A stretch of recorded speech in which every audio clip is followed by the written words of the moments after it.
So one thing that I see super often in terms of teaching, like online or like people teaching Christianity in general, right?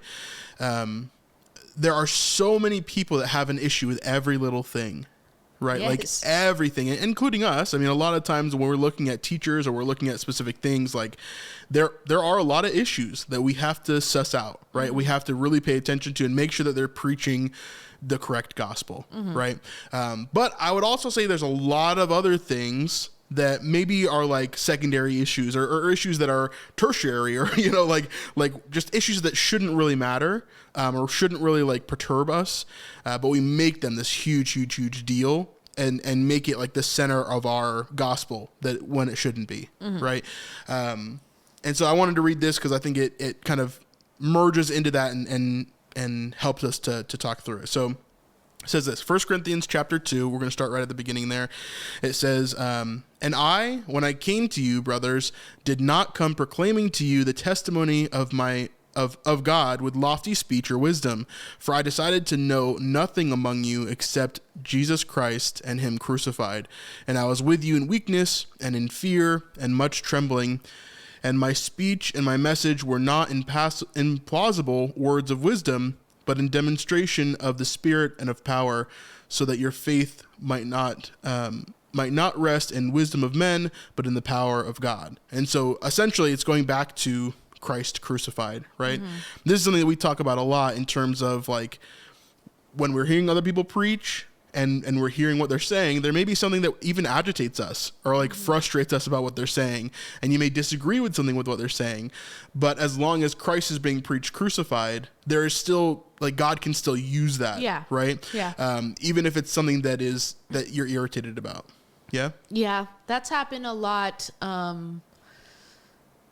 to me in the past year-ish. Even more than that. Yeah. Like I feel like there's a lot of preaching and I'm like, man, I don't know if I fully agree with it, but like I try to take away the truth, you know what I mean, and discard all the garbage that they're filling in. You get what I'm saying? Yeah. I mean, yeah, like we've talked about before, like taking the good parts and then throwing away the bad parts, mm-hmm. But in this, like that struggle is really hard, especially for someone like you, right? Mm-hmm. That's like, no. Like, and we're very biblically minded. And so in that as well, like, how do we navigate, the truth being preached in some manner, mm-hmm. but at the same time, there's like little things that could be corrected. I see this a lot in like youth groups, for example, right? Where you have like a bunch of college groups as well. Yeah. Or college students in general. Yeah. Like they'll kind of get a piece of it. They kind of know the truth to an extent, but then there's not like a full understanding, mm-hmm. you know?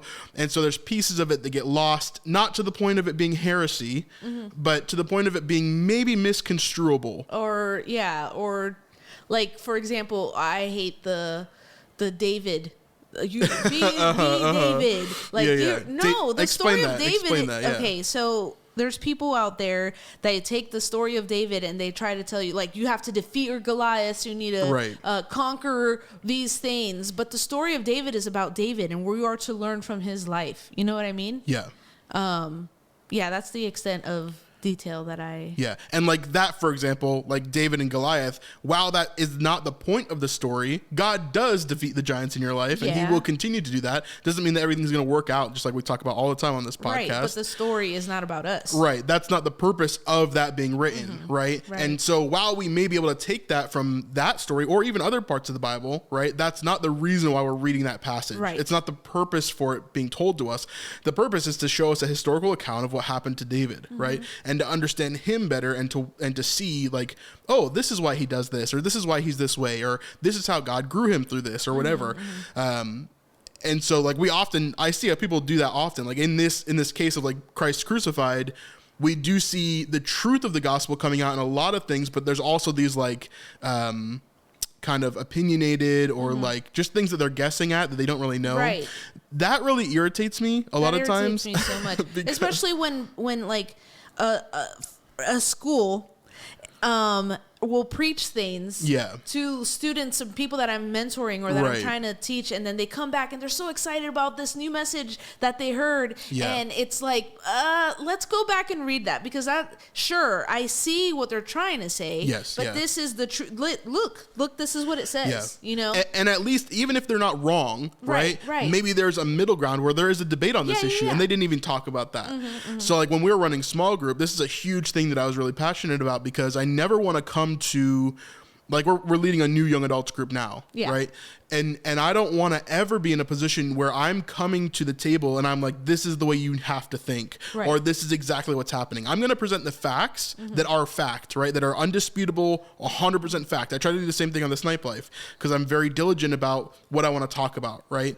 And sometimes I mess up. Sometimes I'll give an opinion and say it as if it's fact, but I try to come back and combat those things and try to fix where I've said something wrong. But in any group setting or anywhere that I'm like teaching, right, I'm very cognizant of that. And so on the Snipe Live, especially, like, I'll talk about these different debated issues, and I'll say, hey, here's what, you know, I kind of see as like the most plausible thing, but this is really debated. Here's the other side of it, and here's what it looks like from both sides, right? There are some things, such as like Jesus having siblings, right, which I'm pretty set on, because scripture is pretty clear on it, in my opinion. And those may be differences of beliefs that people have an issue with, right? Which happens all the time on our channel. If you've been around for any length of time, you know that, right? Obviously, not everybody's going to have the same beliefs, even if we believe those things are fact, right? But here we're talking about specifically things that could be kind of semi-off, or at least not fully explored in the way that they should be. But our goal as Christians, right, is to preach Christ crucified. It's to focus on what Christ did on the cross and how that gospel not only is good, but it saves us, right?